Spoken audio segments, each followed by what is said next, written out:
So, we are here to talk about the past very eventful 2 days of what has been going on in WWE with the Royal Rumble and then the Raw after the Rumble, which saw a lot of interesting stuff happen. People returning. Woo! People returning. It was actually a surprise because they didn't actually tease this and there weren't any pictures of people in airports or anything, so... Basketballs. No, yeah, basketball. They actually managed to keep a return secret for once, which is shocking. Could it be they're doing things right? We will see. We'll see where things go from here. So, alright, so first thing to talk about is the Royal Rumble. I actually thought it was a pretty good pay-per-view. I was, really happy with it. I know there's a lot of people who have some mixed feelings about it, but I guess we'll talk about a couple of those. I think a couple of their things are about the Rumble match itself, which we'll talk when we talk about the Rumble match. But first, let's talk about the undercard. So the first match of the night was Daniel Bryan versus The Big Show versus Mark Henry in a triple threat steel cage. Brilliant idea, I thought. Because that way it prevents Brian from doing something. Well, Brian-y. Yeah. Pretty much it was given there because they needed to give Bryan a legit win. Which he got because he managed to escape the cage, which is legit. Mm-hmm. There weren't really any shenanigans. Although Big Show tried to hauling him back in and he dropped him. May or may not have been the planned finish, but whatever. Which works even better because that makes Big Show feel like a complete goof because now he might have caused the whole thing. Oh. Yeah. But yeah, I think that putting him in the steel cage, and that pretty much wraps up the Henry, Big Show, Bryan whole three-way thing there pretty well. It might, I mean, obviously, I think Big Show will be in the Chamber match for SmackDown. I don't think Henry will be. Henry needs to take time off because he's hurting bad. I mean, that was a 9-minute match, and probably 6 minutes of it, Henry was lying on his back, just not involved because he was hurt. And he's been hurt for a while, so... He's been hurt since... They took the title off him because he got hurt. Yeah, and that was quite a while ago. That was about 5 weeks ago, so... Yeah, so I'm pretty sure Henry's going to kind of take some time away from everything. See what they end up doing with him afterwards. Daniel Bryan won, escaped the cage, good, legit way of winning. I love Daniel Bryan's current character. Yeah, it's this whole... He'll take any win he can and celebrate like a madman. See, the weird thing is, he gets major heat from one part of the audience, and then there's another part of the audience that absolutely adores him. He's kind of hit that weird place where he's hit the perfect balance of tween. Yeah. Where half the people love him, half the people hate him, but everyone at least has an opinion. Yeah. And nobody more than Michael Cole. But we don't really care what Cole says anyway. He's hit that transcends face heel kind of thing right now, which is always fun to see. I love Daniel Bryan, and I just love how he goes completely crazy after every win. I win everything. I won by a DQ. Yes! Yes! Yes! I love Daniel Bryan so much right now. So yeah, I thought it was a pretty solid match. Next match, however, was a complete throwaway. It was the 8 Diva tag match that was there for no real reason other than to fill time. Yep. Time filler, TNA, the same thing. T and A, sorry. Yeah. Not to get confused. Oh. Kelly hit a crossbody to the outside. That took about 10 minutes to set up, I swear. And took out her entire team as well. Which means that when she got back into the ring with the correct person, she then took a glam slam with no one to protect her. Good work, Kelly. Good work. Good work. Good work for taking the glam slam, not just rolling it up. Oh yeah. I actually, it wasn't terrible. It wasn't offensive, I'd go with. Also, I do like that the Bellas were once again using their twin ability again, and which no one even made a point about. No one ever cares anymore. But it's good to see that they're still attempting to beat that dead gimmick. Where the Bellas just going, oh, we switched Bellas on you. Yeah, pretty much I don't know why this match was there. I know some people are saying it was there to set up Karma's return later. But she didn't show up in the Divas match. Yeah, she showed up in the Rumble. Ooh. I guess they're gonna go, oh look, Beth Phoenix reigned supreme, but oh, Karma came back in the Rumble, so Beth Phoenix is officially on notice. But well, we'll see. I didn't pick up too much of that. Maybe that's what they were doing, but it was just to fill time. So on to the next match, which was John Cena versus Kane, and I know a lot of people hate the finish of this. I absolutely loved it because I liked it. Well, I think they're just bitching. No one likes double countouts, but in this case, it made sense. Yeah, that's the thing. Is everyone's like, oh, they did a double countout on a pay-per-view. I feel cheated. And then they continued beating the crap out of each other for a good 10 minutes. And there was Through a pretty the back, added Zack into it, created storyline. Great. It was all. Yes, it had the the non-finish, but they kept going afterwards, which made the whole thing worth it. Because Kane pretty definitively won that. Because he laid out everybody. He tombstoned Zack Ryder, which they need to keep Zack Ryder off of TV for a bit, because pretty much all they do is, oh, here's Zack Ryder. Oh, we killed him again. He's now being used as conduits for Kane, which sounds dirty. Eee. But he's using it to piss off on Cena, so good. At least Kane's being safe. That's true. All right. Yeah. This whole thing was really just if the Cena Kane feud is just filler to fill time between Cena and The Rock, then this match was just stuff to build time between their eventual blow-off match at the Elimination Chamber, which we will be at. Because it's actually going to be in Wisconsin. But according to Raw yesterday, they're trying to add in the whole Rock Cena thing at WrestleMania to this whole thing, where Cena must embrace the hate to be able to have a chance to defeat The Rock. Which, I'm okay with where the story's going. I don't mind. I mean, even if Cena doesn't turn heel, if we can at least get an edgier John Cena out of this. Because I think that's what they're doing, is they're kind of trying to use this to kind of bring about the next evolution of the John Cena character.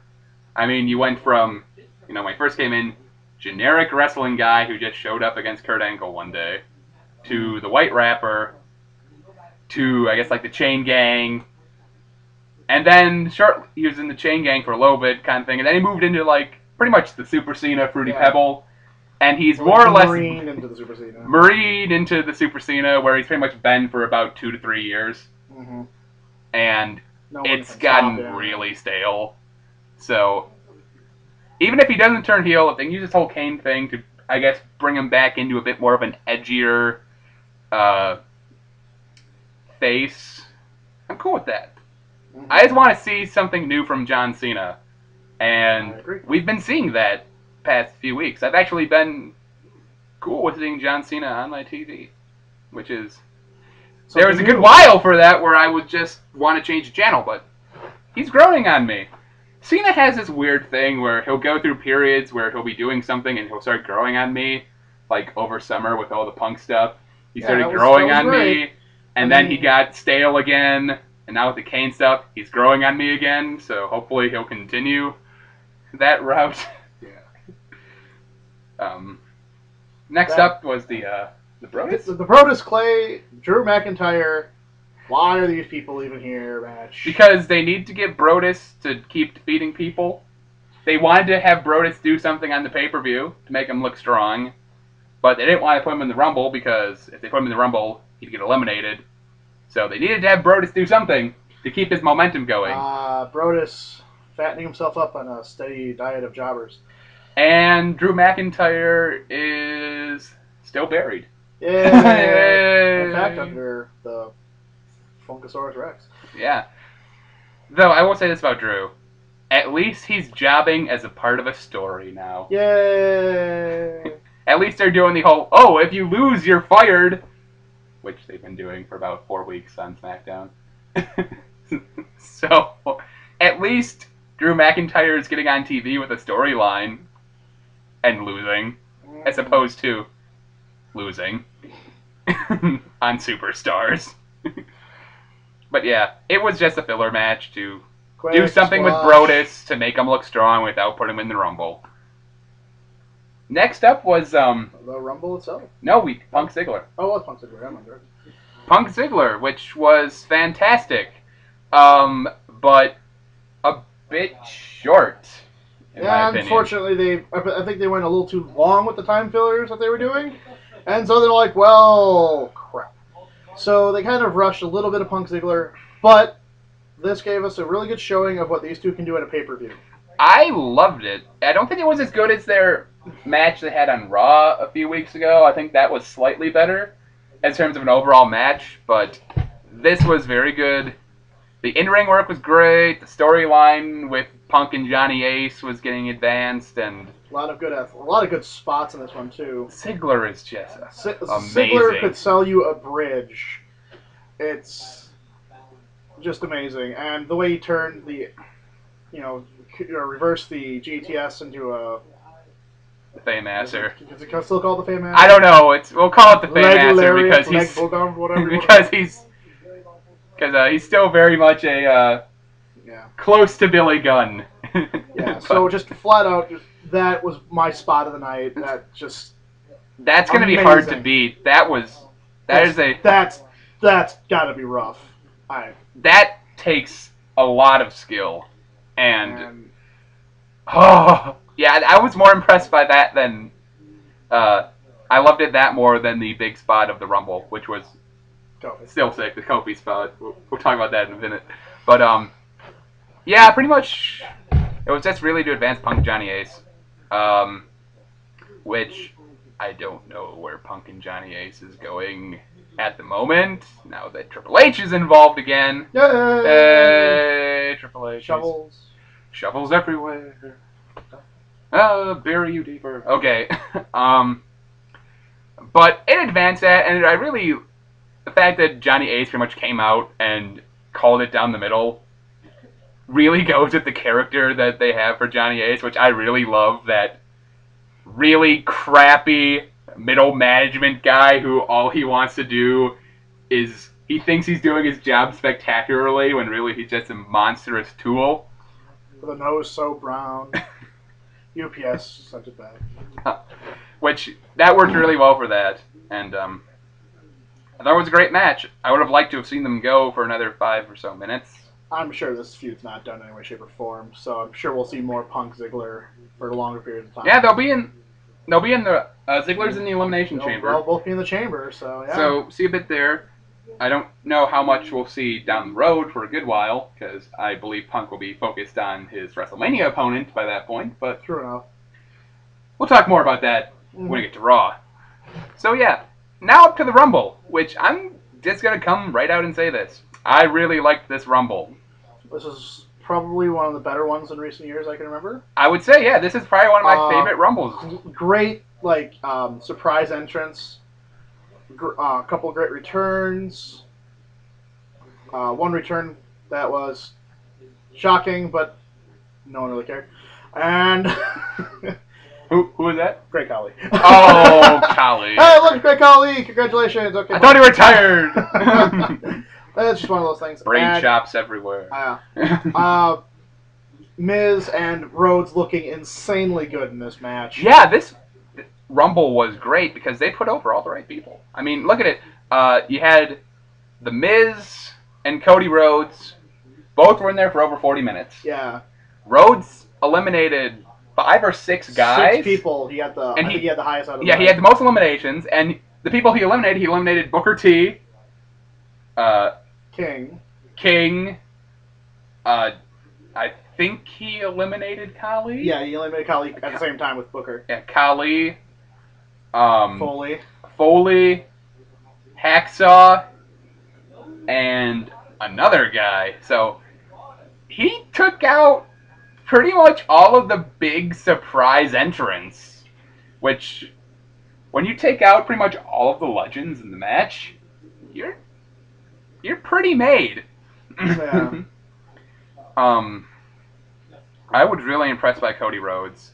He was in there for about like 42 minutes. Yeah. Miz was in there for about 45 minutes. Yeah, he lasted longer than everybody else, and he did a great job in that. Especially with that, he was down and out of the ring for a while. I did like that. I always like when they do the spots where someone is, oh, they got pulled out. No, they're knocked down. That's going to kind of chill on ringside for a while. Oh, now he came back to eliminate somebody. So. But my favorite part of the Rumble, which is a lot of people's, Sacco versus Cobra. Sacco versus the Cobra was fantastic. Brilliance personified. I mean, it's just perfect. Here's the thing about the Rumble. It was, in my opinion, it was perfectly booked because you had like a couple, Miz and Rhodes versus come in big. The mid card. Yeah, you had Miz and Rhodes come in and kind of establish these two guys as, put them in strong, get them some nice action in there, have them just kind of hang around and score some eliminations and survive. Then you had Foley come in and provide some great antics with Ricardo and Santino. Yeah. Also, Ricardo Rodriguez. They need greatest thing I've seen in a while. Ricardo Rodriguez is pretty much the best non-wrestler character I've seen in the past 5 years. He's like the new Paul Bearer, but we actually like this one. Oh, I love Paul Bearer. He's Paul Bearer with more goofiness. That's true. Which is really impressive considering Paul Bearer. Paul Bearer did a lot of goofy shit at a certain point in his career. But but showing up in that POS car and just doing the entire thing, and I don't think I've heard a better pop for someone like his character. The Ricardo chants. Oh, the Ricardo chants, and everyone loved him the entire time. It was great. Not drinking Mountain Dew. Anyway. Yeah, it was great. So yeah, you had a lot of those big comic spots there, which was great because that's pretty much why they put Foley in there. I think it was a point where Foley realized that he wasn't going to be able to do a whole lot athletically. So he was just going to go out and be Mick Foley and just do amazing goofy stuff. Which is exactly why I love Mick Foley. Which is exactly what we wanted. And like I said, Cobra versus Sacco, just, you can't do better than that. It was just the best thing you could ever have seen. And, it was sad that Santino didn't go to number 2 again, or to, the last one eliminated again, because it would be great to see him as having that, little niche that, even though he's very underrated, he's always seems to be in there really late. Santino is the permanent, this close to winning the Rumble. That'd be hilarious. There's so many people would hate that, it'd be great. So, let's see, what else was there? Oh yeah, I guess the other thing about it is there were a lot of people who really did not... Okay, one of the things people are complaining about this Rumble, which I disagree with, there are people who are saying that there were too many, wasted spots with the announcers and all the legends. I disagree. That's exactly why I love the Royal Rumble. The Rumble has always been the anybody can enter. And I stated before the Rumble, what are you going to say when Booker T takes off his jacket and runs into the ring? Only to be countermanded by the King going first. And I was like, well, I guess this works. And then Booker T did. Actually, to answer your question, first thing I thought when Booker T took off his jacket and ran to the ring is, how did Michael Cole not realize Booker wasn't wearing pants? We're not going to answer that question. And then Cole goes into the ring. Only to get eliminated by Karma. By Karma. Oh, not by Karma. Karma scared him completely. Then the announcers, eliminated him. See, it was worth it for that. I loved that. And Road Dogg coming back and just being awesome. Road Dogg comes in for probably one of the pops of the night. And he was in there for a good 5 minutes. Got the "You Still Got It" chance. Did all of the great moves. He hit all his signature stuff. Mm-hmm. Yeah, did the shaky knee drop, everything. Also, Jim Duggan coming back. He was the first Royal Rumble winner, so obviously the 25th anniversary, he deserves to be back. Yep. And he was cleaning some house to begin with. So yeah. I mean, it was just great seeing him with the 2x4. Yeah. And you know, I mean, he's getting up there in age, but he still looks like a truck, and he showed it by just taking people out. Yeah. Great. I loved all the surprise entrants. That's why I love the Royal Rumble so much, because it's all that really silly, sometimes really awesome, anything can happen mentality. Like women entering the ring. And now we have a number 3, Karma, who pretty much got an elimination and then still ended up giving a finisher to a male opponent. Rock on. And then who eliminated her again? Ziggler ended up getting it. Okay. But so, regardless, it was a great spot for that. But now to the important part of the Rumble. The finish. So, your final 5 in this were, let's see. Actually, it was, we'll go with final 4, because Ziggler was technically in the final 5, but he was part of the Big Show mass elimination as soon as he got there. So it's really like 4 people at the end. So you had the Big Show, which I guess I was a bit disappointed when Big Show was number 30. Yeah, well. And then he came in and promptly eliminated Miz, Cody, Ziggler, and Swagger with pretty much no fanfare. Yeah. They should have just had it be Kane. I could see why it wasn't Kane, because he was in that whole big thing with Cena, so I guess they didn't want it to be Kane, but I would have loved to see a bit more than Big Show.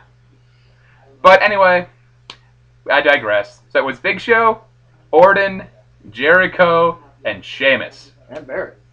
No, Barrett was taken out earlier. Barrett pretty much got taken out right away when Orton got there. Orton pretty much just went right for him and messed him up. Orton eliminates Show single-handedly. Make of that what you will. Well, they were in St. Louis. He was taking home field advantage. Yeah. Which I was shocked he didn't hand out RKOs like they were going out of style. Yeah, he didn't. I expected the entire enter ring RKO everybody. And I think he only gave 2 of them. He only gave a few RKOs. Yeah, it was like one of them was Big Show. One of them was. It was the Uso who was in there. Yeah, I don't randomly. even think it was the one was Barrett, which should have done the one to take it. But, yeah, I think he just came in and did the RKO'd the Uso who was there randomly. The double rope hung DDT. Oh, it's nice to see. Oh, we forgot the Kofi spot. Oh, the Kofi spot. We'll do that really quick. The Kofi handstand. If you haven't seen it yet, it's on everywhere on YouTube. What do you think? Was that cooler than Morrison doing Spider-Man last year? That's tough. I want to say that it was about as equal because it's one of those, oh, well done. You know, it's very nicely done, but it leaves a lot of room for error. Yeah. But still, so what makes it even better when it's actually done correctly. I was really happy with it. I don't know if it's better, but I think they're both on par. They're on par. They're both like that. Oh, they're still in. Yeah. His feet didn't touch the floor. Yeah. That's the rule. If I had to choose, I'd give the slight edge to the Morrison one because that came out of nowhere. The Kofi one, once he was dangling over the top rope and Miz was kind of messing with him, you kind of tell if they were setting something up. So there's that like split second before it happened, but it was still. That is a complete minor nitpick. They're both equally mind blowing. So back to the meat and potatoes. All right, so then Jericho comes in, eliminates Orton with surprisingly out of nowhere, little fanfare, no big build up to it. Just Jericho comes out. Whoa! Oh, well, Orton's out. Down to Jericho. It was just kind of like, oh, well, Orton was most people's big pick to win this because it was in St. Louis. It was Orton and Jericho were everyone's picks, which is why Sheamus won. So then, yeah, eventually it came down to just Jericho and Sheamus, and they lasted for quite a while. I liked that finish. I mean, so many times they have the Rumble where it's just that really quick finish. They built that up. There were many times where I didn't know who was going to win. Yeah, and a lot of people dangling off, possible, flying off and everything else. But they kept it good, kept it interesting, and kept everybody basically at the edge of the seats going, what's going to happen, what's going on? Yeah, I dug it. It was great. Yeah, and Sheamus gets the win with the Brogue kick off the rope. And Jericho didn't win, which comes as a big surprise to a lot of people. Considering they've been hyping Miz, Jericho, and everybody else. Well, I pretty much... going into the Rumble, Jericho a lot. going into the Rumble, my 3 picks to win it were 3 people I thought had the biggest chance. Were like Sheamus was like my 4th guy, but I thought like he was like Sheamus has a chance just because they're not really doing anything with him. But then again, they weren't really doing anything with him, so I thought that maybe my 3 picks were Barrett, Orton, and Jericho as guys I thought were going to be like your final 3, and they went with Sheamus, which I'm actually very excited for. I'm really happy with it. It's good to see him getting probably back into the main event again. He took his time off from the belt. They turned him face since he's had the belt. Mm-hmm. It's pretty much a new start. Yeah, it's a brand new start, and I'm glad to see what he's going to go with. He came out with the Rocket. Probably got a bit too much, a bit too early. Went on a losing streak. Then he went over to SmackDown, and turned face, and that's pretty much just been a very slow and steady climb. One of the most consistently over guys I've seen. Yeah, everyone's still happy with him. And his character, his gimmick is going to be great for as long as possible because it's so simple. He's Irish. Yeah, who doesn't like the big Irish guy who just goes beat up everybody? Well, he has more charisma than Finlay. There you go. That's the secret. If you have more charisma than Finlay, you can pull it off. The lobster head might also help. Yeah, the gigantic ginger. All right. So that's the Royal Rumble. So now on to Raw. I think we'll do a Raw in a second video since we're getting up to about 26 minutes. That's a good point. We will do a Raw in a second video, so as to not make everyone have to search for what we talk about. So we'll be back in about 30 seconds.